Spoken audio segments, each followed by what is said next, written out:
എല്ലാവരെയും കടന്നു വന്നിരിക്കുക എല്ലാവരെയും നിന്റെ വചനത്തിൽ നിന്ന് പഠിപ്പിക്കണമേ.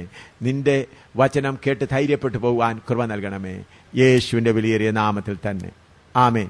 ഇന്ന് രാവിലെ നമ്മൾ ജഡത്തിന്റെ കാര്യത്തെക്കുറിച്ച് ചിന്തിച്ചുകൊണ്ടിരിക്കുകയായിരുന്നു. ജഡത്തെ ജയിക്കുന്ന കാര്യം, എങ്ങനെയാണ് ജഡത്തെ ജയിക്കുന്നതിന് വേണ്ടി അപ്പോൾ ജഡത്തെ ജയിക്കുന്നതിന് കർത്താവ്, ഇന്ന് രാവിലെ നാം ചിന്തിച്ചു, നാം ജഡത്തെ ജയിക്കുന്നതിന് വേണ്ടി ഇടുക്കവും ഞെരുക്കവുമുള്ള പാതയിൽ കൂടെ പോകണം. ഇടുക്കവും ഞെരുക്കവും എന്തിനു വേണ്ടി? നമ്മളെ ദണ്ഡിപ്പിക്കുവാനല്ല, നമ്മിലുള്ളതായ ജഡത്തിന്റെ ശക്തിയെ കൺട്രോൾ ചെയ്യുവാൻ. ഇനിയും അതുകൂടാതെ മത്തായിയുടെ സുവിശേഷം 11-ാം അധ്യായത്തിന്റെ 28 മുതൽ 30 വരെ വായിച്ചാൽ, മത്തായിയുടെ സുവിശേഷം 11-ാം അധ്യായത്തിന്റെ 28 മുതൽ 30 വരെ വായിച്ചാൽ, അധ്വാനിക്കുന്നവരും ഭാരം ചുമക്കുന്നവരുമായുള്ളവരെ എല്ലാവരും എന്റെ അടുക്കൽ വരുവീൻ, ഞാൻ നിങ്ങളെ ആശ്വസിപ്പിക്കും. ഞാൻ സൗമ്യതയും താഴ്മയും ഉള്ളവനാകിയാൽ എന്റെ നുകം ഏറ്റുകൊണ്ട് എന്നോട് പഠിപ്പീൻ, എന്നാൽ നിങ്ങളുടെ ആത്മാക്കൾക്ക് ആശ്വാസം കണ്ടെത്തും. എന്റെ നുകം മൃദുവും എന്റെ ചുമട് ലഘുവുമാകുന്നു. എന്റെ നുകം ഏറ്റെടുത്ത് എന്നോട് പഠിപ്പീൻ. ഹല്ലേലൂയ. ഈ കർത്താവിന്റെ നുകം എന്താണെന്നുള്ളത് മത്തായിയുടെ സുവിശേഷം 5, 6, 7 അധ്യായങ്ങളിൽ എഴുതി വച്ചിട്ടുണ്ട്. നുകത്തെക്കുറിച്ചൊന്നും വിവരിച്ച് പറയണ്ടായല്ലോ. കാളയുടെ മേലോ അല്ലെ പോത്തിന്റെ മുകളിലോ നുകം വെച്ച് കഴിഞ്ഞാൽ പിന്നെ അതിന് സ്വാതന്ത്ര്യമില്ല. ആ നുകത്തിന് നിങ്ങൾക്കെല്ലാം അറിയാലോ, തടി കൊണ്ടുള്ള ആ നുകം നിങ്ങൾക്കെല്ലാം കേരളത്തിലുള്ളവർക്ക് കണ്ടു കാണും എന്ന് ഞാൻ വിചാരിക്കുന്നു. അതിന് 2 കമ്പുണ്ട്. അത് വേറെ വലിയൊരു തടി പോലെ വലിയൊരു തടി മുൾ വെച്ചിട്ടുണ്ട്. അതുകൂടാതെ 2 കമ്പ് വെച്ചിട്ടുണ്ട്. അതിൻ്റെ അവിടെ കയറും ഇങ്ങനെ കെട്ടിയിട്ടുണ്ട്. അങ്ങനെയൊക്കെ ഉണ്ടെങ്കിലേ ആ പോത്തിനാണെങ്കിലും കാളയ്ക്കാണെങ്കിലും ആ നയിക്കുന്ന ആളിന്റെ ഇഷ്ടത്തിന് പോകാൻ കഴിയുള്ളൂ. അതുപോലെ കർത്താവ് പറയുന്നു, എന്റെ നുകം. ആ നുകത്തിന്റെ ഓരോ ഭാഗങ്ങൾ മത്തായിയുടെ സുവിശേഷം 5, 6, 7 എഴുതിയിട്ടുണ്ട്. അതിൽ ഒരു ഭാഗം മത്തായിയുടെ സുവിശേഷം 5-ന്റെ 43 മുതൽ 45 വരെ വായിച്ചാൽ, 5-ന്റെ 43 മുതൽ 45 വരെ. കൂട്ടുകാരനെ സ്നേഹിക്ക എന്നും ശത്രുവിനെ പഴിക്ക എന്നും അരുളി ചെയ്തത് നിങ്ങൾ കേട്ടിട്ടുണ്ടല്ലോ. ഞാനോ നിങ്ങളോട് പറയുന്നത്, നിങ്ങളുടെ ശത്രുക്കളെ സ്നേഹിപ്പീൻ, നിങ്ങളെ ഉപദ്രവിക്കുന്നവർക്ക് വേണ്ടി പ്രാർത്ഥിപ്പീൻ. സ്വർഗസ്ഥനായ നിങ്ങളുടെ പിതാവിന് പുത്രന്മാരായി തീരേണ്ടതിന് തന്നെ അവൻ ദുഷ്ടന്മാരുടെ മേലും നല്ലവരുടെ മേലും തന്റെ സൂര്യനെ ഉദിപ്പിക്കുകയും നീതിമാന്മാരുടെ മേലും നീതികെട്ടവരുടെ മേലും മഴ പെയ്യുകയും ചെയ്യുന്നുവല്ലോ. ഇവിടെ ആ നുകത്തിന്റെ ഒരു ഭാഗമാണ് നിന്റെ ശത്രുക്കളെ എന്ത് ചെയ്യണം? സ്നേഹിക്കണം. മറ്റുള്ളവർ നമ്മളോട് ശത്രുത്വം കാണിക്കുമ്പോൾ നമ്മുടെ ജഡം എന്താ പറയുന്നത് അറിയാമോ? ജഡം എന്ത് പറയും? ഉടനെ എതിർക്കാൻ പറയും. നമ്മുടെ ജഡം നമ്മുടെ ബുദ്ധിയിൽ കൂടി എതിർക്കാൻ പറയും. അപ്പോൾ ആ ജഡത്തെ പിടിച്ചെവിടിടണം? കൂട്ടിനകത്തിട്ട് ക്രൂശിച്ചു വെച്ചിട്ട് ആ ജഡത്തോട് പറയണേ, എതിർക്കാനല്ല എന്റെ കർത്താവ് പറഞ്ഞത്, അവനെ സ്നേഹിക്കാനാണ്. സ്നേഹിക്കാനാണ്. ഞാൻ എത്ര മോശമായ രീതിയിൽ അടികൊണ്ടിട്ടുണ്ട്. കേസും എന്നെ ജയിലിലും ഇട്ടതാണ്. തിരുവല്ലായിൽ 20 പേരുള്ള എന്നെ അടിച്ച് 2.5 വർഷം കേസ് പറഞ്ഞുകൊണ്ടിരുന്നു.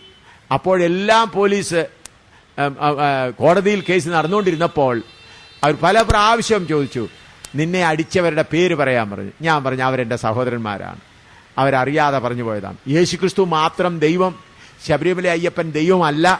യേശുക്രിസ്തു മാത്രം ദൈവം, വേളാങ്കണ്ണി മാതാവ് ദൈവമല്ല. യേശുക്രിസ്തു മാത്രം മധ്യസ്ഥൻ എന്നുള്ള വിഷയം പറഞ്ഞു. അപ്പോൾ അനേകര് പറഞ്ഞ് ഒരുപാട് ഉപദ്രവിച്ച് ഞാൻ മരിക്കുന്ന നിലയിലായിരുന്നു. വലിയ അതെല്ലാം വിരിച്ചു പറയേണ്ട ആവശ്യമില്ലല്ലോ. ഒടുവിൽ ഇങ്ങനെ ഞാൻ ജമ്മു കാശ്മീരിൽ നിന്ന് ആ തീയതി, ഓരോ തീയതി അനുസരിച്ച് അവിടെ വരുമായിരുന്നു. അപ്പോൾ ഒരു ദിവസം 2-2.5 വർഷം ഇങ്ങനെ കേസ് നടന്നു. അപ്പോൾ എന്നോട് വക്കീൽ പറഞ്ഞത്, സെക്ഷൻ 153 അനുസരിച്ച് 7 വർഷത്തെ കഠിന തടവ് തന്നെ ആയിരിക്കും. ഞാൻ പത്തനംതിട്ട സെൻട്രൽ ജയിലിലും കുറച്ച് ദിവസം കിടന്നതാണ് ഇത് നിമിത്തം. അപ്പോൾ അവരെല്ലാം ചോദിക്കുന്നു, ഞാൻ ഒരു പ്രാവശ്യം ഞാൻ ജമ്മു കാശ്മീരിൽ നിന്ന് അവിടെ വന്ന് തിരുവല്ല കോടതിയുടെ അവിടെ ഒരു സ്റ്റെപ്പയിൽ ഇരിക്കുമ്പോൾ 10-12 പേര് എന്നോട് വന്ന് ചോദിച്ചു, ഉപദേശി ഞങ്ങളെ അറിയാമോ? ഞാൻ പറഞ്ഞു, എനിക്കറിയത്തില്ല. അപ്പം ഞങ്ങളാണ് നിങ്ങളെ അടിച്ചത്. ഇത്ര പ്രാവശ്യം കോടതിയിൽ ചോദ്യം ചോദിച്ചിട്ടും എന്താണ് ഞങ്ങളുടെ ആരുടെയും പേര് പറയുന്നത്? ഞാൻ പറഞ്ഞു, നിങ്ങൾ എന്റെ സഹോദരന്മാരാണ്, പ്രിയമുള്ളവരെ, നിങ്ങൾ അറിയാതെ ചെയ്തു പോയതാ. ഉടനെ അവർ പറഞ്ഞു, കേരളത്തിൽ ആരും ഇങ്ങനെ ചെയ്യുകയില്ല. ഒടുവിൽ എന്നോട് പറഞ്ഞു, ഞങ്ങളുടെ ഓഫീസിലേക്ക് പോകണമെന്ന് പറഞ്ഞു. അവിടെ പോയി എന്നെ അടുത്ത് തന്നെയാണ് RSS ഓഫീസിലാണ് കൊണ്ടുപോയത്. RS ഓഫീസിൽ കൊണ്ടുപോയപ്പോൾ അവരുടെ വക്കീൽ അവിടെ ഇരിപ്പുണ്ട്. ആ വക്കീൽ പറഞ്ഞു, ഞാനാണ് ഈ കേസ് ആദ്യം മുതൽ ഇത് ചെയ്ത്, നിങ്ങളെ അടിച്ചതിന് ശേഷം ഞങ്ങളുടെ 3-4 പേര് പോയി ബാൻഡേജ് ഒക്കെ കെട്ടി വേറൊരു ആശുപത്രിയിൽ കിടന്നു 4 ദിവസം കിടന്നു. നിങ്ങൾ വല്ലതും കേസ് കൊടുക്കും, നിങ്ങൾ കേസൊന്നും കൊടുക്കുന്നില്ല എന്ന് കണ്ടപ്പോൾ 4 ദിവസം കഴിഞ്ഞ് ഞങ്ങൾ ബാൻഡേജ് എല്ലാം അടിച്ച് ഞങ്ങൾ ഇറങ്ങിപ്പോകുന്നു. അപ്പൊ ഒരു കാര്യം പറയാൻ പറഞ്ഞു, എന്തുകൊണ്ടാണ് കോടതിയിൽ പല പ്രാവശ്യം ചോദിച്ചിട്ട് ഞങ്ങളുടെ ആരുടെയും പേര് പറഞ്ഞു? ഞാൻ പറഞ്ഞു, നിങ്ങൾ അറിയാതെ ചെയ്തു പോയതാണ്, നിങ്ങളെ സഹോദരന്മാരാണ്. ഉടനെ ആ RSSകാർ പറഞ്ഞത്, നിങ്ങളൊരു ദൈവപുരുഷനാണെന്ന് ഞങ്ങൾ അറിയുന്നു. ആരാ പറയുന്നത്? RSS, തിരുവല്ലയിലെ RSS ഓഫീസിലെ RSSകാരെല്ലാം കൂടെ പറയാണ്. അവർ പറഞ്ഞു, ഞങ്ങളെല്ലാവരും കൂടി കേസ് പിൻവലിക്കുവാൻ തീരുമാനിച്ചിരിക്കുകയാണ്. അഡ്വാനിയോട് എല്ലാം പറഞ്ഞ് BJP മറ്റെല്ലാ ലീഡേഴ്സിനും ഞങ്ങൾ അറിയിച്ച് ചെയ്യാൻ പോകുകയാണ്. അപ്പോൾ ആ ആഴ്ചയിൽ അടുത്ത തീയതിക്ക് ഇത് ചെയ്യാൻ പോകുകയാണ്.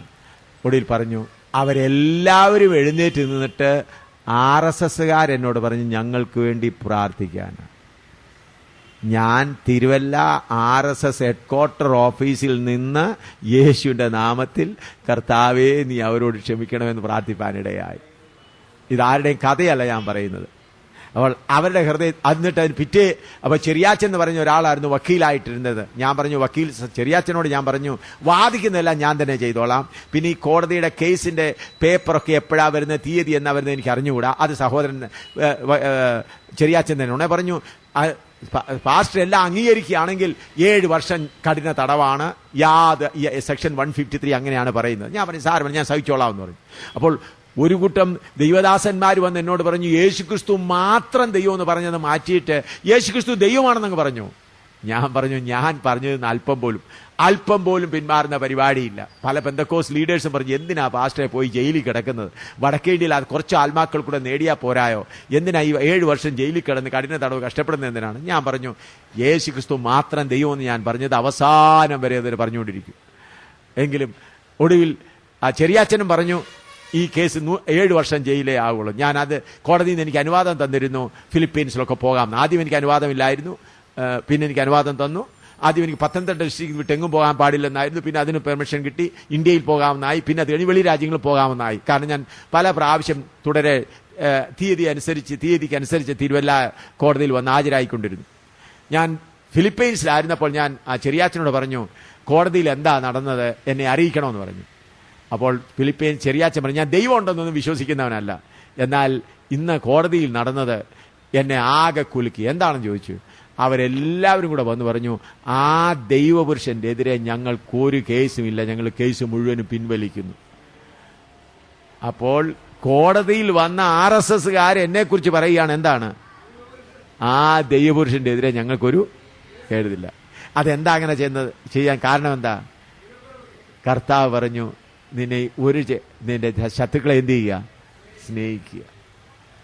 ശത്രുക്കളെ സ്നേഹിക്കുക എന്നാണ് കർത്താവ് പറഞ്ഞത്. എന്നെ ഉപദ്രവിച്ച് ഞാൻ തിരുവല്ലായിൽ ഇരവിപേരൂരിൽ അവിടെ കിടക്കുമ്പോൾ അമേരിക്കയിൽ നിന്ന് 2 സെനറ്റേഴ്സിനെ അയച്ചു എന്നെ ഇന്റർവ്യൂ ചെയ്യുവാൻ. അമേരിക്കൻ ഗവൺമെന്റ് ഒരു തന്ത്രം ചെയ്തതാണ്. 2 സെനറ്റേഴ്സിനെ ഞാനവിടെ കിടക്കുമ്പോൾ ആ 2 സെനറ്റേഴ്സ് ഡൽഹിയിൽ വന്നിട്ട്, ഡൽഹിയിൽ നിന്ന് 18 വലിയ ഓഫീസേഴ്സ്, CBI ഓഫീസറും എല്ലുമായിട്ട് നെല്ലിമല ഞാൻ താമസിക്കുന്നത് വന്നു. അപ്പൊ 2 സെനറ്റേഴ്സ് എന്നോട് പറയുകയാണ്,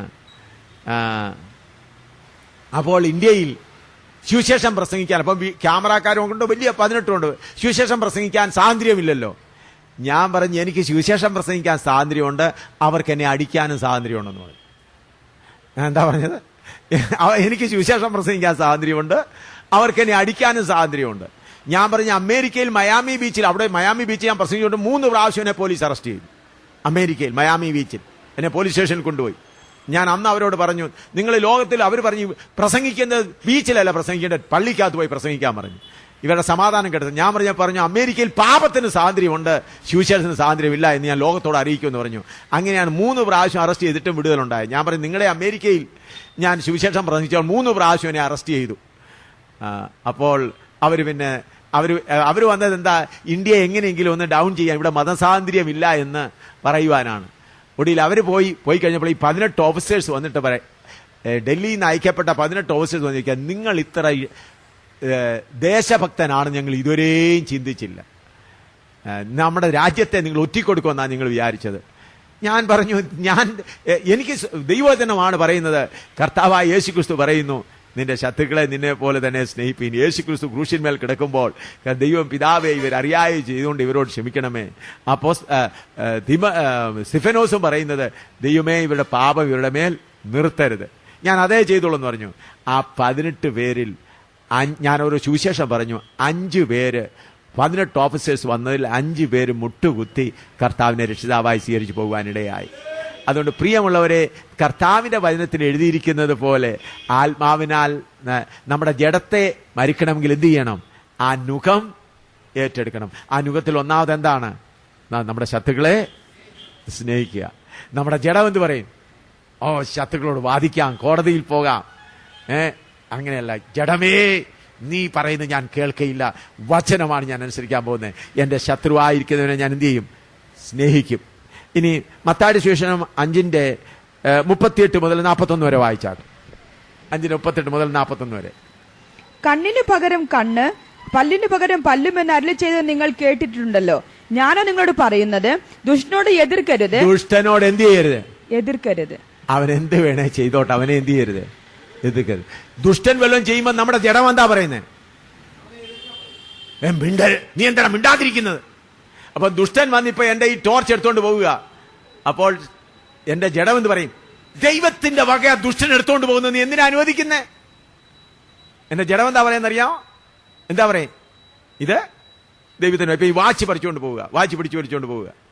അപ്പൊ എന്റെ ജഡം എന്താ പറയും? ദൈവത്തിന്റെ വക ദുഷ്ടൻ എടുത്തോണ്ട് നീ അനുവദിക്കോ? പിടിച്ചു പറിക്കാവനോട്. എന്നാൽ കർത്താവ് എന്താ പറയുന്നത്? നിന്റെ ദുഷ്ടനോട് എന്ത് ചെയ്യരുത്? എതിർക്കരുത്. അവൻ എന്ത് ചെയ്താലും എതിർക്കാതെ സഹിക്കണം. സാധിക്കുമോ സഹോദര? ഈ നുകം വയ്ക്കുമോ? കേരളത്തിലുള്ള ദൈവജനങ്ങൾ ഈ നുകം വയ്ക്കാൻ ഒരുക്കമാണോ? ഈ നുകം വയ്ക്കാമെങ്കിൽ ജഡം എന്ത് ചെയ്യും? എന്ത് ചെയ്യും? കീഴടങ്ങുവാനിടയാവും. പിന്നെയും അതിന്റെ കീഴ്പ്പെട്ട് വായിച്ചാട്ട്. നിന്നെ വലത്തെ ചെകിട്ടത്ത് അടിക്കുന്നവന് മറ്റേതും തിരിച്ചു കാണിക്കാം. നിന്നോട് വ്യവഹരിച്ച് നിന്റെ വസ്ത്രം എടുപ്പാൻ ഇച്ഛിക്കുന്നവന് നിന്റെ പുതപ്പും വിട്ടുകൊടുക്കാം. പുതപ്പ് വിട്ടുകൊടുക്കുക. വ്യവഹരിച്ച് നിന്റെ വസ്ത്രം എടുക്കാൻ ആഗ്രഹിക്കുന്ന എന്ത് ചെയ്യണം? സഹോദര, വസ്ത്രമായ മാത്രം നീ പുതപ്പ് കൂടെ കൊണ്ടുപോകുക. വസ്ത്രം മാത്രം കൊടുത്താൽ പോരെ. രാത്രി തണുക്കുമെങ്കിൽ നീ എന്ത് ചെയ്യുക? ഈ പുതപ്പൂടെ കൊണ്ടുപോകും. സ്നേഹത്തോടെ കൊടുക്കണം. നിങ്ങൾ ചോദിക്കും ഇതൊക്കെ സാധ്യമാണ്. ഞങ്ങൾ ഇതെല്ലാം അനുഭവിച്ചുകൊണ്ടിരിക്കുന്നു. കർത്താവ് അതിന് ഒരുപാട് കാര്യങ്ങൾ പറയാനുണ്ട്, ഒത്തിരി. അതിന് സമയമില്ലല്ലോ. ഇനി 1 Corinthians 6:7 വായിച്ചാട്ട്. 1 Corinthians 6:7.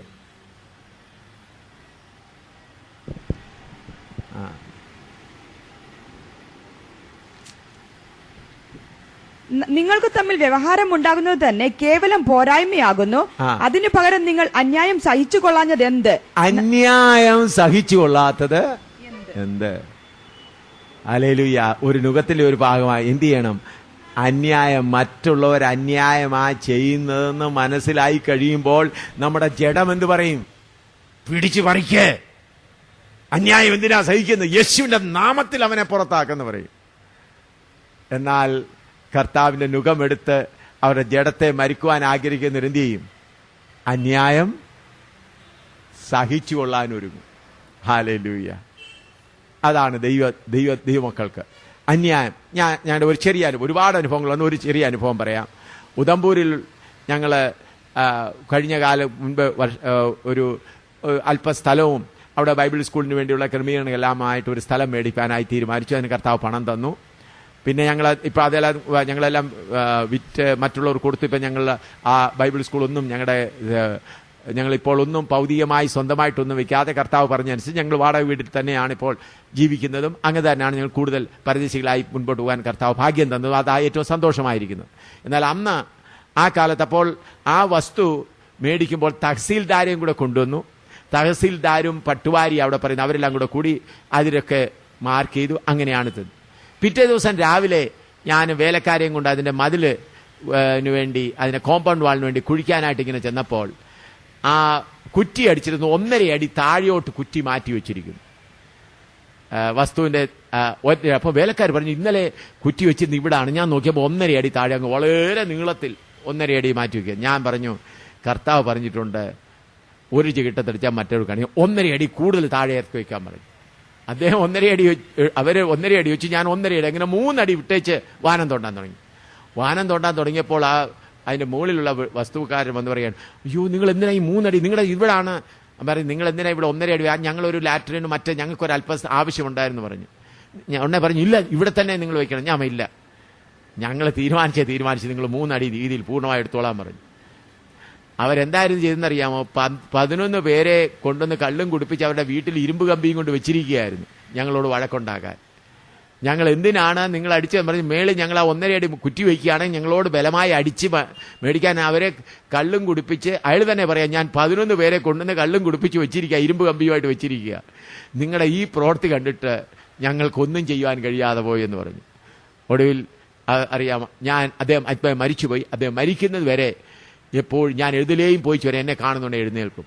പോലീസ് സ്റ്റേഷനിൽ അവന്റെ 10 നമ്പറി എന്ന് പറഞ്ഞാൽ കുറ്റക്കാരെ പ്രധാനമായിട്ട് അവിടെ അവരുടെ വീട്ടിൽ വാറ്റുകയൊക്കെ ചെയ്യുന്നു. പലപ്പോഴും പോലീസ് ഇൻസ്പെക്ടർ എൻ്റെ അടുക്കൽ വന്നിട്ട്, ഞങ്ങളുടെ താമസിക്കുന്നത് വന്നിട്ട് പറയാറുണ്ട്, അവനോടൊന്ന് പറയണേ, ഞങ്ങൾ പറഞ്ഞാൽ കേൾക്കില്ല, നിങ്ങൾ പറഞ്ഞാൽ കേൾക്കും. അപ്പൊ അത്രയും സാക്ഷ്യം വരാൻ കാരണം എന്താ? നമുക്ക് 3 അടി സ്ഥലം പോയി, അത് സാരമല്ല. ഹല്ലേലൂയ.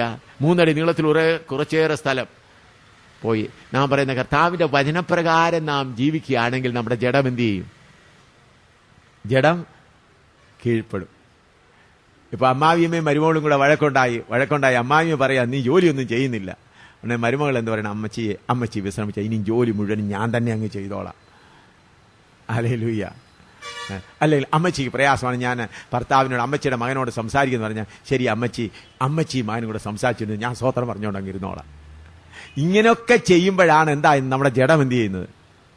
അല്ലെങ്കിൽ നീ വിവാഹം കഴിച്ചതല്ലയോ, നിന്റെ ഭർത്താവല്ലയോ, നിന്റെ വീട് വിട്ടേച്ച് വന്നതല്ലയോ എന്നൊക്കെ പറഞ്ഞ് പ്രയാസങ്ങളുണ്ടാകും. പ്രിയമുള്ളവരെ, നമ്മുടെ ജഡത്തെ ഇപ്രകാരം നുഖം വെച്ച് കീഴ്പ്പെടുത്തിയില്ലെങ്കിൽ നമ്മുടെ ജഡം ഒരിക്കലും എന്ത് ചെയ്യില്ല? കീഴ്പ്പെടുകയില്ല. ഞങ്ങൾക്ക് ഒരുപാട് നഷ്ടങ്ങൾ സഹിക്കേണ്ടതായി വന്നിട്ടുണ്ട്. എന്നാൽ ആ നഷ്ടങ്ങൾക്കെല്ലാം ഞങ്ങൾ കർത്താവിന് സ്തോത്രം ചെയ്യുന്നു. മത്തായിയുടെ സുവിശേഷം 5:41 വായിച്ചാൽ, 5:41. ഒരുത്തൻ നിന്നെ ഒരു നാഴിക വഴി പോകുവാൻ നിർബന്ധിച്ചാൽ 2 അവനോട് കൂടെ പോകാം. ഒരു നാഴിക വഴി പോകാൻ. അന്ന് യെരുശലേമിലൊക്കെ അവിടുന്ന് ഈ പല ഗ്രാമങ്ങളിലേക്ക് പോകുമ്പോൾ കള്ളന്മാരിടയ്ക്ക് പതിയിരിക്കും. അതുകൊണ്ട് രാത്രി സമയത്ത് ആരും ഒറ്റയ്ക്ക് പോകത്തില്ല. ആരെങ്കിലും ഒരാളെ നിർബന്ധിക്കുക, ഇനി എന്റെ കൂടെ വന്ന് പിടിച്ച്. ആ കാലത്ത് ഈ അടിമക്കച്ചവടമൊക്കെ ഉള്ള കാലമാണല്ലോ. ഏതെങ്കിലും പാവപ്പെട്ടവനെ കണ്ടാൽ അവനോട് പറയും, നീ എന്റെ കൂടെ പോരെ. അപ്പൊ രാത്രിയിൽ ഈ പ്രിയപ്പെട്ടവന്മാർ അവന്റെ കൂടെ 2 പേർ ഒന്നിച്ചു പോകും. അപ്പോൾ ഈ കള്ളന്മാരുള്ള വഴി അവൻ പോയിട്ട് അവൻ മടങ്ങി വരുമ്പോൾ തനിയെ പോരണം.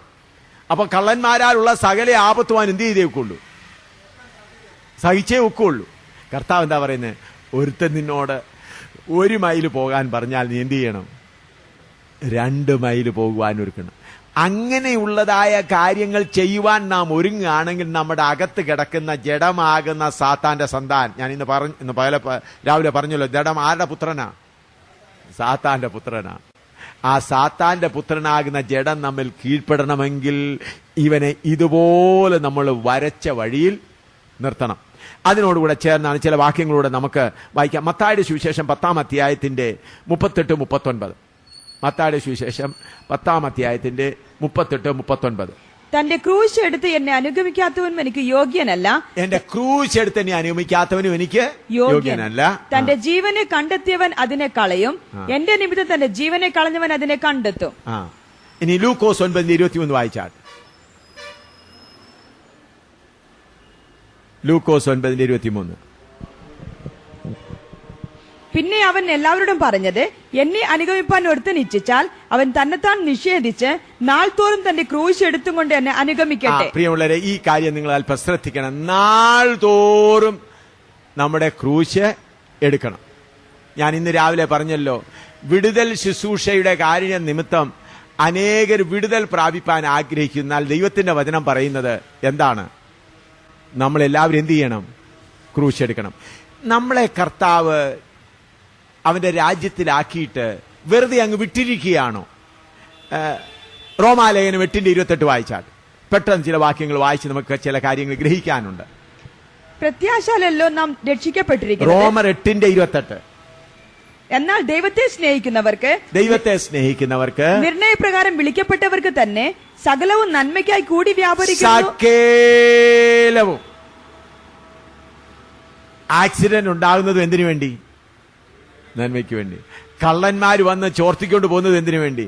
നന്മയ്ക്ക് വേണ്ടി. സകലത്തിൽ ഇതെല്ലാം ഉൾപ്പെടുന്നുണ്ടോ? എനിക്ക് അപകടം ഉണ്ടായിട്ടുണ്ട്, ആക്സിഡന്റ് ഉണ്ടായിട്ടുണ്ട്, കള്ളന്മാരുടേതുണ്ടായിട്ടുണ്ട്, ഒരുപാട് സംഭവങ്ങൾ ഉണ്ടായിട്ടുണ്ട്.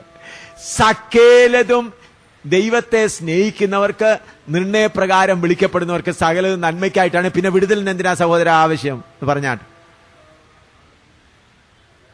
സകലതും നന്മയ്ക്കാണെങ്കിൽ പിന്നെ എന്തിനാ വിടുതൽ? വിടുതൽ വേണോ പിന്നെ? പറഞ്ഞാട്ട്. സകലതും നന്മയ്ക്കെന്നോ ഈ വാക്യത്തിൽ എത്ര പേര് വിശ്വസിക്കുന്നുണ്ട്? സകലതും നന്മയ്ക്കെന്നുള്ളതിന്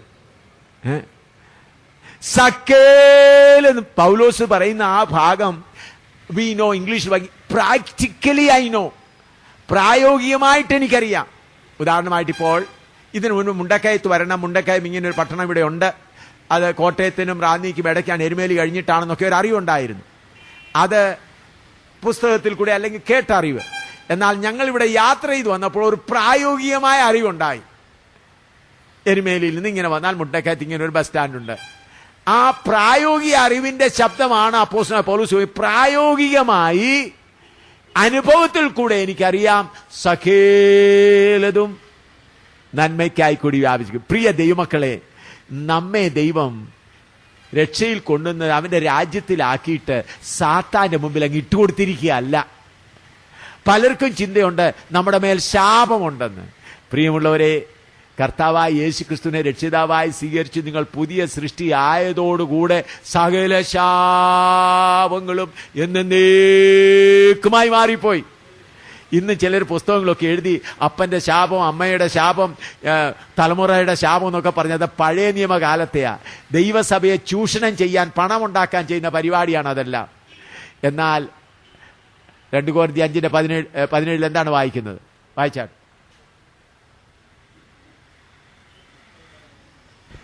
ഒരുവൻ ക്രിസ്തുവിലായാൽ 2 Corinthians 5:17 ഒരുവൻ ക്രിസ്തുവിലായാൽ അവൻ പുതിയ സൃഷ്ടിയാകുന്നു. പഴയത് കഴിഞ്ഞുപോയി, ഇതാ അത് പുതുതായി തീർന്നിരിക്കുന്നു. ദൈവമക്കളെ, കർത്താവായ യേശുക്രിസ്തുവിന്റെ ക്രൂശിന്റെ ചുവട്ടിൽ വന്ന അന്ന് നിങ്ങളുടെ പാപങ്ങളെ ഏറ്റുപറഞ്ഞ് കർത്താവിനെ രക്ഷിതാവായി സ്വീകരിച്ചാൽ നിങ്ങളുടെ സകല ശാപങ്ങൾ എന്നേക്കുമായി മാറിപ്പോയി.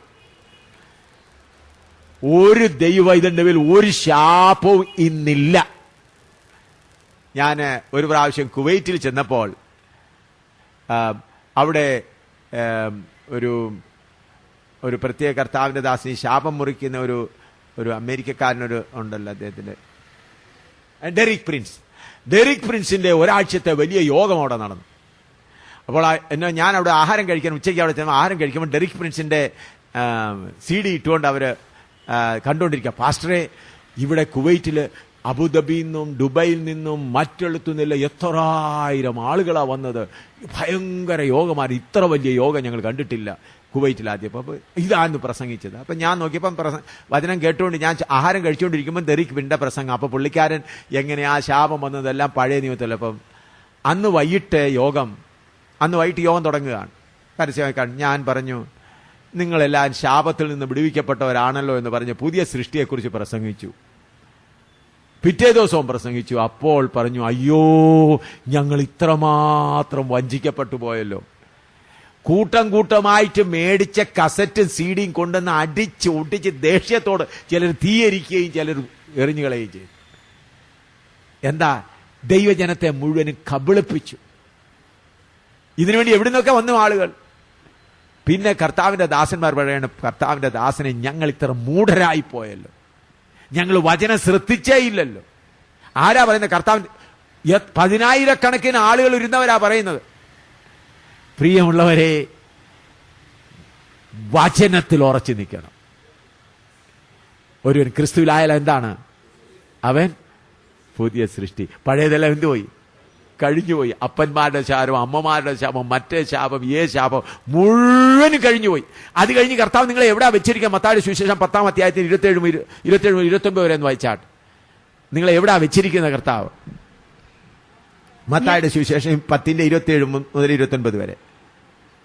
മത്തായിയുടെ സുവിശേഷം മത്തായി 10-ന്റെ 27. ഞാൻ ഇരുട്ടത്ത് നിങ്ങളോട് പറയുന്നത്. സോറി, യോഹന്നാൻ 10-27. ക്ഷമിക്കണേ, യോഹന്നാൻ 10-27 മുതൽ 29 എന്ന് വായിച്ചാൽ.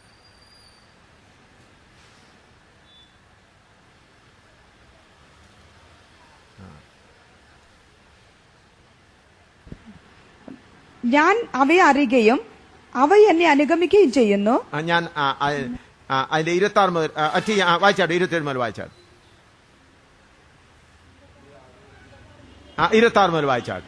നിങ്ങളോ എന്റെ ആടുകളുടെ കൂട്ടത്തിലുള്ളവരാകിയാൽ വിശ്വസിക്കുന്നില്ല.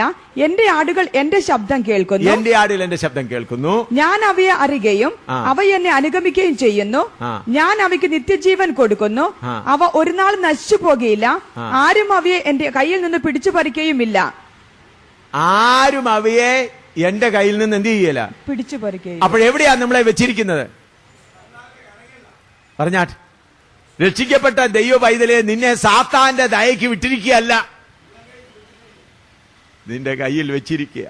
എന്റെ കയ്യിൽ നിന്ന് ആരും അവനെ പിടിച്ചു പറിക്കുക. അതിന്റെ കീപ്പോട്ട് വായിച്ചാൽ, ഞാൻ അവയ്ക്ക് നിത്യജീവൻ കൊടുക്കുന്നു. ഞാൻ അവയെ അറിയുകയും അവ എന്നെ അനുഗമിക്കുകയും ചെയ്യുന്നു. ഞാൻ അവയ്ക്ക് നിത്യജീവൻ കൊടുക്കുന്നു. അവ ഒരു നാൾ നശിച്ചു പോകുകയില്ല. ആരും അവയെ എന്റെ കയ്യിൽ നിന്ന് പിടിച്ചു പറിയുകയുമില്ല. അവയെ തന്നിരിക്കുന്ന എന്റെ പിതാവ് എല്ലാവരിലും വലിയവൻ. പിതാവിന്റെ കയ്യിൽ നിന്ന് പിടിച്ചു പറിപ്പാൻ ആർക്കും കഴിയുകയില്ല. ഹല്ലേലൂയ. കർത്താവായ യേശുവിന്റെ കരത്തിലിരിക്കുന്നു, അതുകൂടാതെ പിതാവിന്റെയും കരത്തിലിരിക്കുക. യേശുവിന്റെ കരത്തിൽ നിന്ന് പിടിച്ചു പറിക്കാൻ കഴിയില്ലെന്ന് കർത്താവ് പറയുന്നു. അതുകൂടാതെ പിന്നെ കർത്താവ് എന്താ പറയുന്നത്? എന്റെ പിതാവിന്റെ കരത്തിൽ നിന്നും ആർക്കും എന്ത് ചെയ്യാൻ ഒക്കെയില്ല, പിടിച്ചു പറിക്കാൻ. ദൈവത്തിന്റെ കരത്തിൽ നമ്മെ വെച്ചിരിക്കുമ്പോൾ നമ്മൾക്ക് സംഭവിക്കുന്ന കാര്യങ്ങൾ ദൈവത്തിന് അറിയാമോ? ഇനിയും യെശയ്യാ പ്രവചനം 49-ന്റെ 15-16 ഒന്ന് വായിച്ചാൽ. യെശയ്യാവ് 49-ന്റെ 15-16. യെശയ്യാ പ്രവചനം 45-15-16. ഒരു സ്ത്രീ തന്റെ കുഞ്ഞിനെ മറക്കുമോ? ഒരു സ്ത്രീ തന്റെ കുഞ്ഞിനെ മറക്കുമോ? താൻ പ്രസവിച്ച മകനോട് കരുണ തോന്നാതിരിക്കുമോ? അവർ മറന്നു കളഞ്ഞാലും ഞാൻ നിന്നെ മറക്കയില്ല. അത് ശരിയായ ഇംഗ്ലീഷിൽ പറയുമ്പോൾ പാല് കുടിക്കുന്ന കുഞ്ഞിനെ തള്ള മറക്കുമോ എന്നാണ്. മലയാളത്തിൽ അത് അത്രയും വ്യക്തമായിട്ട് എഴുതിയിട്ടില്ല. ഇതാ ഞാൻ നിന്നെ എന്റെ ഉള്ളംകൈയിൽ വരച്ചിരിക്കുന്നു. ഞാൻ നിന്നെ എന്റെ ഉള്ളംകൈയിൽ വെച്ചിരിക്കുകയല്ല, വെച്ചിരിക്കുകയാണെങ്കിൽ കൈ അങ്ങോട്ടിങ്ങോട്ട് പോകുന്നു. എന്നാൽ ഈ പച്ചകുത്ത് നിങ്ങൾ കണ്ടു കാണുമല്ലോ, കയ്യിൽ എന്ത് ചെയ്തിരിക്കുക? വരച്ചിരിക്കുക. വരച്ചിരിക്കുക ആയതുകൊണ്ട് ഇടത്തോട്ടോ വലത്തോട്ടോ എങ്ങനെ പോയാലും എന്ത് ചെയ്യല. ഈ വചനം നിങ്ങൾ വിശ്വസിക്കുന്നുവോ? നമ്മെ അവന്റെ കയ്യിൽ എന്ത് ചെയ്തിരിക്കുകയാണ്? വരച്ചിരിക്കുകയാണ്. നിന്റെ മതിലുകൾ എല്ലായ്പ്പോഴും എന്റെ മുമ്പിലിരിക്കുന്നു. നിന്റെ മതിലുകൾ എല്ലായ്പ്പോഴും എന്റെ മുമ്പിൽ പറഞ്ഞാൽ, ഈ മതില് കയറി ആരെങ്കിലും വരികയാണെങ്കിൽ എനിക്ക് എന്ത് ചെയ്യാൻ ഒക്കും? കാണാൻ സാധിക്കും. വരച്ചിരിക്കാൻ. അതുകൂടാതെ എബ്രായ ലേഖനം 1:13-14 ഇവിടെ വായിച്ചാൽ. എബ്രായ ലേഖനം 1:13-14. ഞാൻ നിന്റെ ശത്രുക്കളെ നിനക്ക് പാദപീഠമാക്കുവോളം നീ എന്റെ വലത്തുഭാഗത്തിരിക്കുന്ന ദൂതന്മാരിൽ ആരോടെങ്കിലും വല്ലപ്പോഴും അരുളി ചെയ്തിട്ടുണ്ടോ? അവർ ഒക്കെയും രക്ഷപ്രാപിപ്പാനുള്ളവരുടെ ശുശ്രൂഷയ്ക്ക് ഐക്യപ്പെടുന്ന സേവകാത്മാക്കളല്ലയോ? അപ്പൊ രക്ഷ പ്രാപിക്കുന്നവർക്ക് വേണ്ടി നമ്മൾക്ക് എല്ലാവർക്കും എന്ത് ചെയ്തു കൊടുത്തിട്ടുണ്ട്? ദൈവം സേവകാത്മാക്കളെ അയച്ചിട്ടുണ്ട്. മത്തായിയുടെ സുവിശേഷം 18-ാം അധ്യായത്തിന്റെ 10 കൂടെ വായിച്ചാൽ. മത്തായിയുടെ സുവിശേഷം 18-ന്റെ 10. ഈ ചെറിയവരിൽ ഒരുത്തനെ തുച്ഛീകരിക്കാതിരിപ്പാൻ സൂക്ഷിച്ചുകൊള്ളുവിൻ. ഈ ചെറിയവരിൽ ഒരുത്തന് എന്ന് പറഞ്ഞാൽ, പ്രിയ സഹോദര, ഒരുപക്ഷെ നീ വഴിയറമ്പിൽ കിടക്കുകയായിരിക്കും. നിനക്ക് വീട് വെറും ചെറ്റപ്പരയായിരിക്കും, പുറമ്പോക്കിലായിരിക്കും താമസിക്കുന്നത്. 2 നേരം 3 നേരത്തിന് പകരം 2 നേരം പോലും ആഹാരമില്ല. ഒരു നേരം എന്തെങ്കിലും അല്പം. ചെരുപ്പുമില്ല, വസ്ത്രവുമില്ല, ഇംഗ്ലീഷും അറിയത്തില്ല, മലയാളം വായിക്കാനും അറിയത്തില്ല. എന്നാൽ നീ രക്ഷിക്കപ്പെട്ടവനാണ്, കർത്താവിന്റെ കുടുംബത്തിൽ ജനിക്കപ്പെട്ടവനാണെങ്കിൽ എന്താണ്? ഈ ചെറിയവനിൽ വായിച്ചാൽ, ഈ ചെറിയവരിൽ ഒരുത്തരെ തുച്ഛീകരിപ്പാതിരിപ്പാൻ സൂക്ഷിച്ചുകൊള്ളുവേൻ. സ്വർഗത്തിൽ അവരുടെ ദൂതന്മാർ സ്വർഗസ്ഥനായ എന്റെ പിതാവിന്റെ മുഖം എപ്പോഴും കാണുന്നു. സ്വർഗത്തിൽ അവന്റെ ദൂതന്മാർ, ഈ ചെറിയവന്റെ ദൂതന്മാർ ആരുടെ മുഖം കണ്ടോണ്ടിരിക്കുക? പിതാവിന്റെ മുഖം. ഹല്ലേലൂയ. നമ്മെല്ലാവരും ദൈവത്തിന്റെ ഭവനത്തിൽ ജനിക്കപ്പെട്ടവരിക്കുന്നവരായതുകൊണ്ട്, നമ്മെല്ലാം രാജാക്കന്മാരായി തെരഞ്ഞെടുക്കപ്പെട്ടവരായിരിക്കുന്നത് കൊണ്ട് ദൂതന്മാര് നമ്മുടെ കാര്യങ്ങൾ നോക്കിയേ മതിയാകുള്ളൂ. ഇംഗ്ലണ്ടിലുള്ള പ്രിൻസ് ഫിലിപ്പിന്റെ മക്കൾ പഠിക്കാനായി പോകുമ്പോൾ അവിടെ സ്കൂളിലെല്ലാം ഈ പോലീസ് പോകും. എന്തിനറിയാം? അവരുടെ ബ്ലഡ് റോയൽ ബ്ലഡാ, രാജകീയ രക്തമാണ്.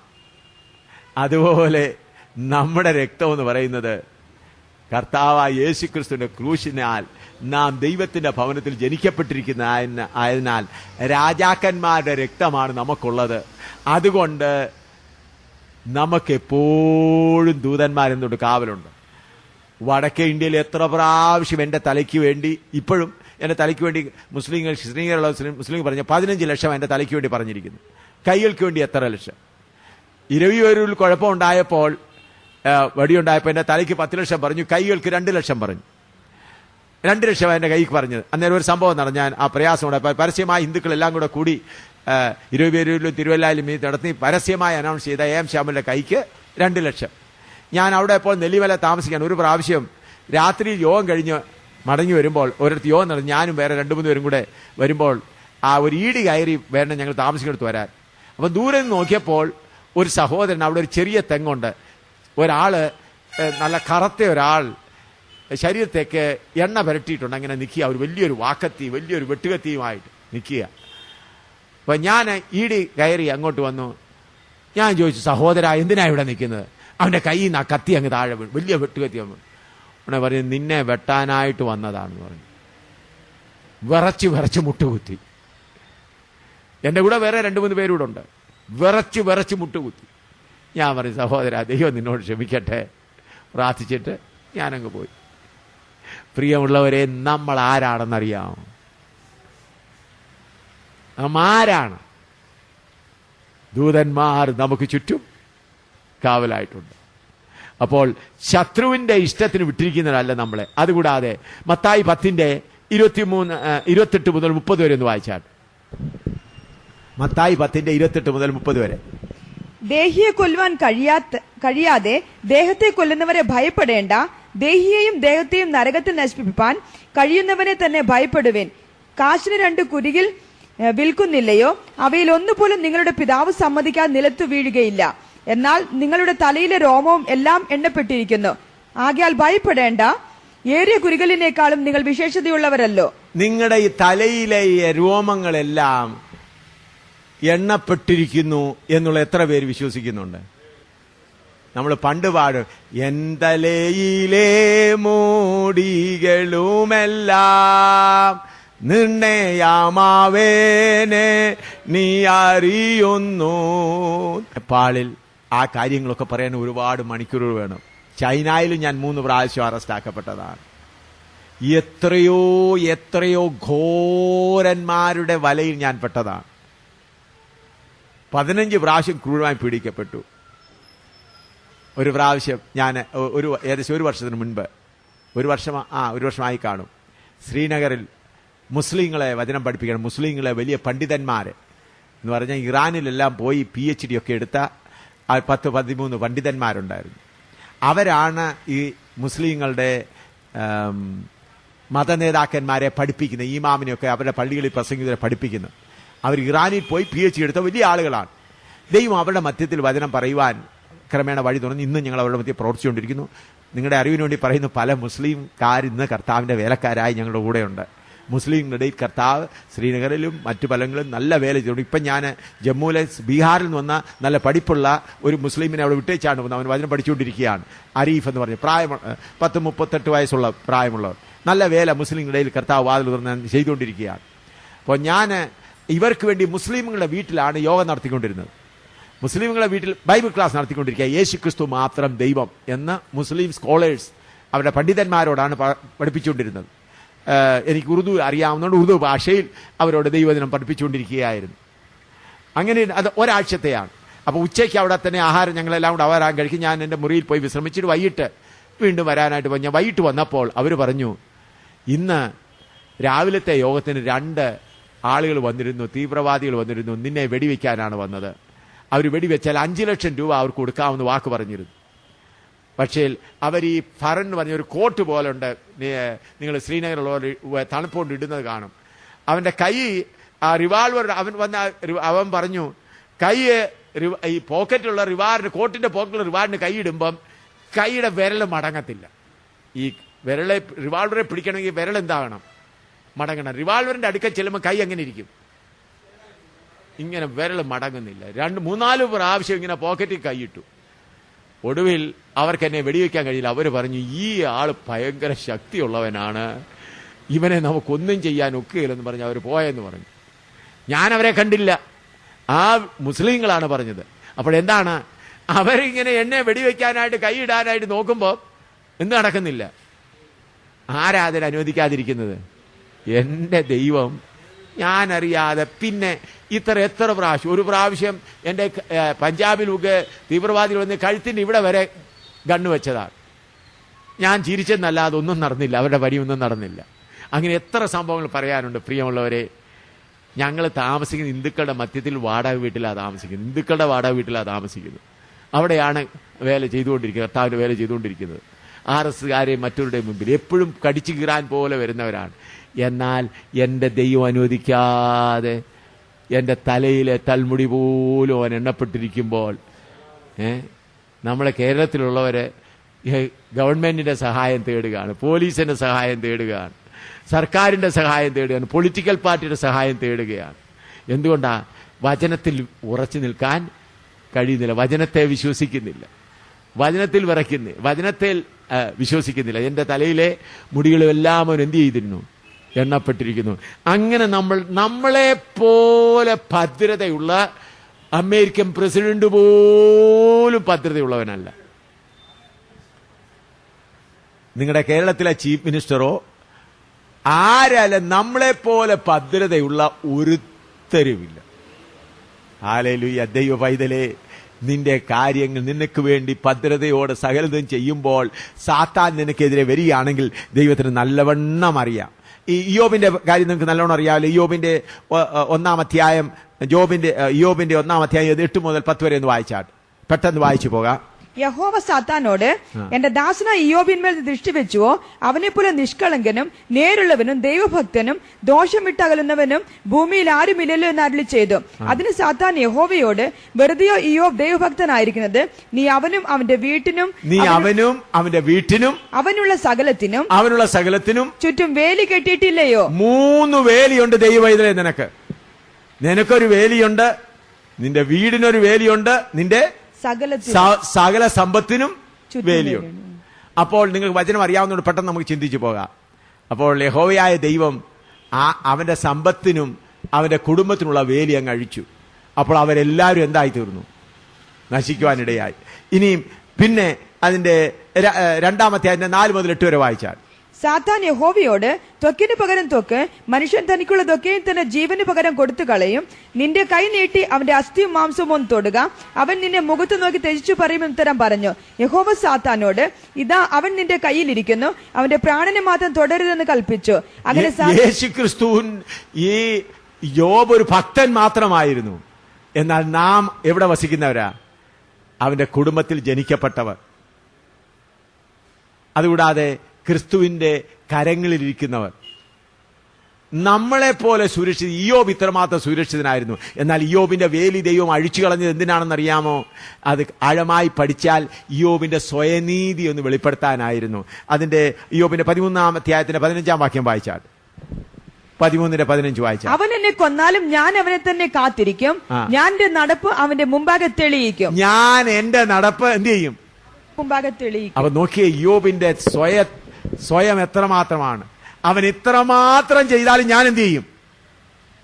എന്റെ നടപ്പ് അവന്. വീണ്ടും യഹോവയായ ദൈവം, കൂട്ടുകാരെല്ലാം വന്ന് പറഞ്ഞിട്ട് മനസ്സിലായില്ല. ഒടുവിൽ യഹോവയായ ദൈവം നേരിട്ട് ഇയ്യോബിനോട് സംസാരിക്കാൻ തുടങ്ങി. അപ്പോൾ ഇയ്യോബ് അവന്റെ കുറ്റം ഏറ്റു പറയുകയാണ്. 40-ാം അധ്യായത്തിന്റെ 3-4 വായിച്ചാട്ട്. ഇയ്യോബ് 40-ന്റെ 3-4.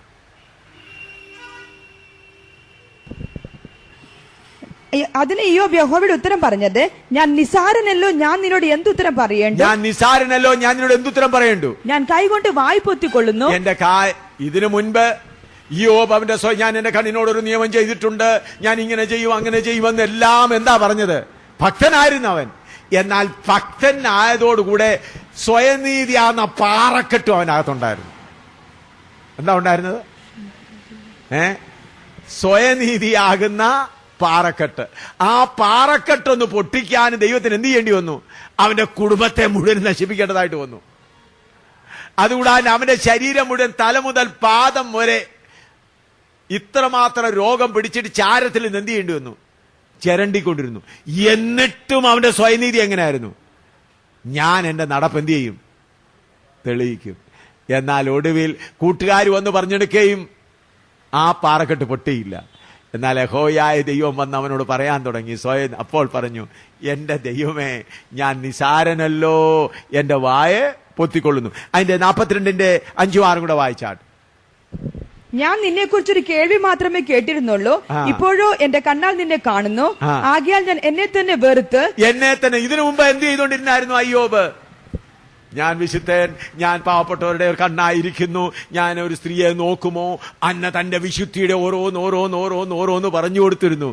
പ്രിയ ദൈവത്തിന്റെ ജനമേ, നമ്മുടെ വിശുദ്ധി ദൈവത്തിന് മുൻപാകെ കറ പുരണ്ട തുണി പോലെ. അപ്പം നമ്മുടെ സ്വയനീതിയാകുന്ന പാറക്കെട്ടിനെ പൊട്ടിക്കണമെങ്കിൽ കർത്താവിന് വല്ലതൊക്കെ ചെയ്തെങ്കിലേ ഒക്കുള്ളൂ.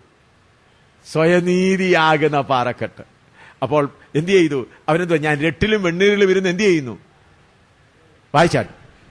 ആകയാൽ ഞാൻ എന്നെ തന്നെ വെറുത്ത് പൊടിയിലും ചാരത്തിലും കിടന്ന് അനുദപിക്കുന്നു. പൊടിയിലും ചാരത്തിലും കിടന്ന് അനുദപിക്കുന്നു. എല്ലാം പൊട്ടി തകർന്നു. നമുക്ക് തകർന്ന ഹൃദയമാണ്. അതിനുശേഷം ദൈവം എന്ത് ചെയ്തു?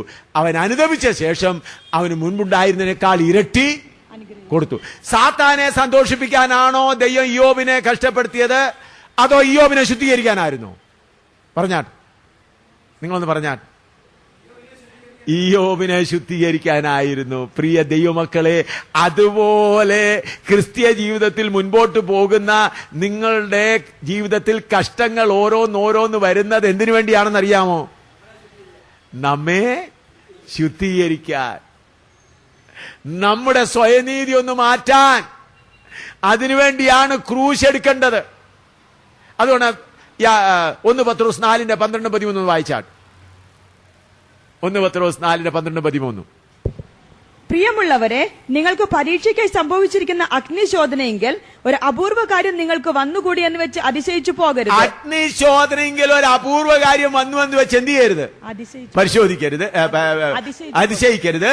ക്രിസ്തുവിന്റെ കഷ്ടങ്ങൾക്ക് പങ്കുള്ളവരാകും തോറും ക്രിസ്തുവിന്റെ കഷ്ടങ്ങളിൽ പങ്കുള്ളവരാകും തോറും സന്തോഷിച്ചുകൊള്ളുവിൻ.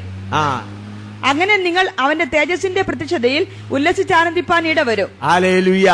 1 പത്രോസ് 1:7 വായിച്ചാട്ട്. 7 മുതൽ 9 വരെ.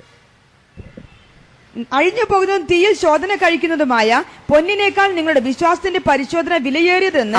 നമുക്കെല്ലാം വിശ്വാസം ഒത്തിരി ഉണ്ട്, എന്നാൽ എല്ലാം പച്ചയാ, പച്ച വിശ്വാസമാ. അതെന്ത് ചെയ്തേക്കുള്ളൂ? പരിശോധിക്കപ്പെട്ടേ ഒക്കുള്ളൂ. ഹല്ലേലൂയ. ഞാൻ പറഞ്ഞല്ലോ, കഴിഞ്ഞ ദിവസം കർത്താവിന്റെ മണവാട്ടിയായി തീരണമെങ്കിൽ എന്ത് ചെയ്യണം? വില കൊടുക്കണം. നമ്മുടെ വിശ്വാസം എന്ത് ചെയ്യണം? പരിശോധിക്കപ്പെടണം. കർത്താവിന് പച്ച വിശ്വാസം. കർത്താവിന് പറഞ്ഞു, നിനക്ക് എന്റെ വിശ്വാസം എത്ര എന്നറിയാമോ? ഞാൻ നിനക്ക് മാത്രം ജീവിക്കും, നീ തന്നെ എന്റെ രക്ഷകൻ, നീ തന്നെ എന്റെ സൗഖ്യദായകൻ. വയറ്റിനകത്ത് ഭയങ്കര വേദന വരുമ്പോഴാ പറയുന്നത്, കൊണ്ടുപോ, പെട്ടെന്ന് ആശുപത്രി കൊണ്ടുപോയിക്കോ, യേശുവിന്റെ നാമത്തിൽ എങ്ങനെയെങ്കിലും എന്നെ രക്ഷിക്കുക. വിശ്വാസത്തിന്റെ പരിശോധന. രോഗശാന്തിയെ കുറിച്ച് ഞാൻ പുസ്തകം എഴുതിയിട്ടുണ്ട്, നിങ്ങൾ വായിച്ചാൽ നല്ലതാണ്, വാങ്ങി വായിപ്പി. നമ്മൾക്കെല്ലാവർക്കും നമ്മുടെ പരിശോധനയിൽ കൂടെ കടന്നുപോയേ മതിയാകെയുള്ളൂ. അത് നമ്മളെ തകർക്കാനല്ല, നമ്മെ അവനെ പോലെയാക്കി തീർക്കുവാനാണ്. ആ വിശ്വാസത്തിന്റെ പരിശോധന കീഴ്പ്പെട്ട് വായിച്ചാൽ എന്തിനു വേണ്ടിയാണ്? യേശുക്രിസ്തുവിന്റെ പ്രത്യക്ഷതയിൽ പുകഴ്ചയ്ക്കും തേജസ്സിനും മാനത്തിനുമായി കാണുവാൻ അങ്ങനെ ഇടവരും. യേശുക്രിസ്തുവിന്റെ പ്രത്യക്ഷതയിൽ പുകഴ്ചയ്ക്കും തേജസ്സിനും മാനത്തിനും കാരണമായി തീരണം നമ്മുടെ വിശ്വാസം. എന്ത് ചെയ്തേക്കുള്ളൂ? പരിശോധിക്കപ്പെടണം.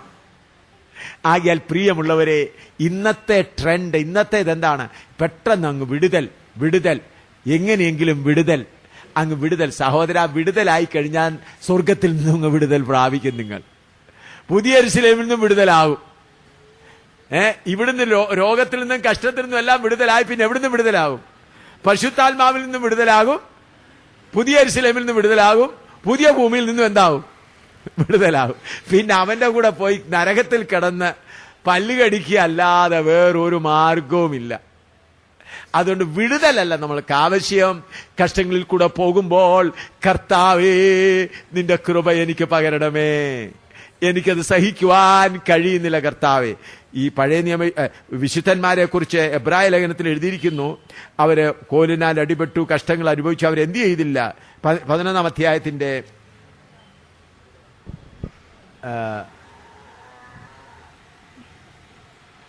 35-ാം വാക്യം വായിച്ചാൽ, എബ്രായ ലേഖനം 11:35. സ്ത്രീകൾക്കു തങ്ങളുടെ മരിച്ചവർ ഉയർത്തെഴുന്നേൽപ്പിനാൽ തിരികെ കിട്ടി, മറ്റു ചിലർ ഏറ്റവും നല്ലൊരു ഉയർത്തെഴുന്നേൽപ്പ് ലഭിക്കേണ്ടതിന് ഉദ്ധാരണം കൈക്കൊള്ളാതെ ഭേദ്യമേറ്റു. ഉദ്ധാരണം കൈക്കൊള്ളാതെ ഭേദ്യമേറ്റു എന്നുള്ളതിന് ശരിയായ മലയാള തർജ്ജമ നോട്ട് അക്സെപ്റ്റിംഗ് ഡെലിവറൻസ്. മലയാളത്തിൽ എന്താ എഴുതിയിരിക്കുന്നത്? വിടുതൽ സ്വീകരിക്കാതെ മർദ്ദനമേറ്റു. ഹല്ലേലൂയ. പ്രിയ ദൈവ പൈതലെ, നമുക്കിന്ന് വേണ്ടിയത് വിടുതലല്ല, ശുദ്ധീകരണമാണ്. കർത്താവെ, ഏത് തീച്ചൂളയിൽ ഇട്ടാലും എങ്ങനെ ഇട്ടാലും നീ എന്നെ എന്ത് ചെയ്യുക? തീച്ചൂളയിൽ ഇട്ടുകൊണ്ട് എന്നെ ശുദ്ധീകരിക്കുക. ഹല്ലേലൂയ. അതിന് നമ്മളെ തന്നെ ഏൽപ്പിച്ചു കൊടുക്കണം. അങ്ങനെ ഏൽപ്പിച്ചു കൊടുക്കുമ്പോഴാണ് മലാക്കിയുടെ പുസ്തകം 3-ാം അധ്യായത്തിന്റെ 2-3 വായിച്ചാൽ, മലാക്കിയുടെ പുസ്തകം 3:2-3. എന്നാൽ അവൻ വരുന്ന ദിവസത്തെ ആർക്കു സഹിക്കാം? ആർക്ക് സഹിക്കാം? അവൻ പ്രത്യക്ഷനാകുമ്പോൾ ആർ നിലനിൽക്കും? അവൻ ഊതിക്കഴിക്കുന്നവന്റെ തീ പോലെയും അലക്കുന്നവന്റെ ചാരവെള്ളം പോലെയും ആയിരിക്കും. അവൻ ഊതിക്കഴിക്കുന്നവനെ പോലെയും വെള്ളി ശുദ്ധി വരുത്തുന്നവനെ പോലെയും ഇരുന്നുകൊണ്ട് ലേവിപുത്രന്മാരെ ശുദ്ധീകരിച്ച് പൊന്നുപോലെയും വെള്ളി പോലെയും നിർമ്മലീകരിക്കും. ചിലപ്പോൾ ദൈവം അലക്കുകാരന്റെ പണി നമ്മൾ ചെയ്യും. നിങ്ങൾ കണ്ടിട്ടുണ്ടോ? മുൻപൊക്കെ അലക്കുകാർ എങ്ങനെയാണ് ഒരു രാത്രി മുഴുവനും ചൂടത്താകത്ത് വെള്ളം തിളപ്പിച്ച് കാരമൊക്കെ ഇട്ട് അതിനകത്ത് വെക്കും. രാവിലെ കൊണ്ടുവന്ന് നദിയിൽ എവിടെയെങ്കിലും കൊണ്ടുവന്ന് എങ്ങനെയാ തുണി നനയ്ക്കുന്നത്? അടിച്ച് നല്ലവണ്ണം അടിച്ച് നനയ്ക്കും. നമ്മൾ തുണി നനയ്ക്കുകയാണെങ്കിൽ എന്ത് കഴിയുമെന്നറിയാമോ? അയ്യോ, ഞാൻ 5 രൂപ കൊടുത്ത് മേടിച്ചതാണ്, ഇത് കീറരുതെന്ന് വിചാരിച്ച് എന്ത് ചെയ്യും? വളരെ സ്നേഹത്തോടെ. എന്നാൽ അലക്കുകാരൻ ചെയ്യുന്നത് എങ്ങനെയാണെന്നറിയാമോ? കീറിയാലും വേണ്ടിയില്ല, നിന്റെ അഴുക്ക് പോയേ മതിയാവുള്ളൂ. ചിലപ്പോൾ നമ്മുടെ പിതാവാകുന്ന ദൈവം നമ്മുടെ ചില അഴക്ക് മാറ്റാനായിട്ട് എന്ത് ചെയ്യും? അലക്കുകാരനെ പോലെ അലക്കും. സാത്താനല്ല ചെയ്യുന്നത്. നമ്മൾ പറയും യേശുവിന്റെ നാമത്തിൽ എന്നെ വിടെന്ന് പറയുമ്പോൾ പിടിച്ചിരിക്കുന്ന ആരാന്നറിയാമോ? കർത്താവാ പിടിച്ചിരിക്കുന്നത്. കർത്താവ് പറയും, നീ എന്നെ തിരിച്ചറിഞ്ഞില്ല, സാരമില്ല, നീ പറഞ്ഞാലൊന്നും ഞാൻ പോകാൻ പോകുന്നില്ല, നിന്നെ അലക്കി വെച്ചേ പോവുകയുള്ളൂ. ഹല്ലേലൂയ. അങ്ങനെയാണ് ചില പ്രതികൂലങ്ങളിൽ കൂടെ നമ്മളെ അലക്കുന്നത്. അതുപോലെ വെള്ളിയുരുക്കുന്ന ഞാൻ വെള്ളിയുരുക്കന്റെ അടുക്കൽ പോയി ഇത് മനസ്സിലാക്കാനായിട്ട് ഇരുന്നിട്ടുണ്ട്. എങ്ങനെ വെള്ളിയുരുക്കൻ നിങ്ങൾ കണ്ടിട്ടുള്ളൂ? ഒരു ചെറിയ പാത്രം ഇങ്ങനെയുണ്ട്, അതിന്റെ വക്ക് ഇങ്ങനെ ഉരുകിയ ഇത് വെളിയിലോട്ട് ഒഴിച്ചു കൊള്ളുകാവുന്നതാണ്. വെള്ളി അതിനകത്ത് ഇട്ടിട്ട് എന്ത് ചെയ്യുന്നറിയാമോ? അടിയിൽ നല്ലപോലെ തീ കൊടുക്കും.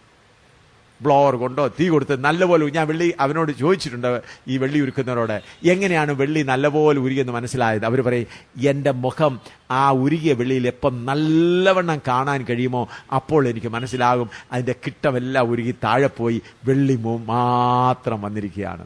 പിന്നെ ആ ഉരുകിയ ശുദ്ധമായ വെള്ളി എന്ത് ചെയ്യും? ഒഴുക്കുന്നു. അതുപോലെ പരിശോധനകളാകുന്ന പ്രയാസങ്ങളാകുന്ന തീയിലിട്ട് എന്നെയും നിന്നെയും നമ്മുടെ ദൈവം ഉരുക്കുമ്പോൾ അവൻ നോക്കിക്കൊണ്ടിരിക്കുകയാണ്.